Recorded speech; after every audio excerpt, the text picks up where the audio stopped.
یکی از دستگاه‌هایی که خب بسیار پرمصرفه در تمام دنیا و خب منم در مطب ازش خیلی استفاده میکنم، دستگاه آر فرکشنال هست.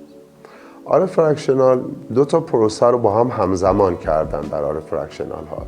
یکی استفاده از امواج رادیو فرکانسی هست، یکی دیگه هم استفاده از نیدل هست. خب ما نیدل های مختلف که 25 تایی و 49 تایی داره رو با توجه به مشکلی از بیمار که به ما مراجعه میکنه ضخامتش رو دستگاه دقیق تعیین میکنه و بنابراین دقیقاً در اون عمقی که پزشک مطلوبش هست وارد میشه. این ورود و خروج نیدل ها و کانال هایی که ایجاد میکنه پوست رو تحریک میکنه که کلاژن سازی بکنه و الیاف الاستینی که وجود داره رو هم کمک بکنه که تقویت بشه.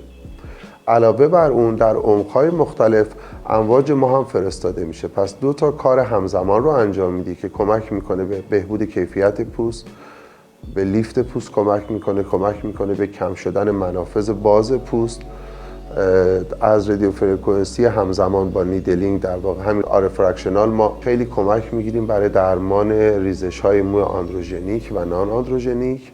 بنابراین در پوست سر یا اسکالپ هم ازش استفاده میکنیم.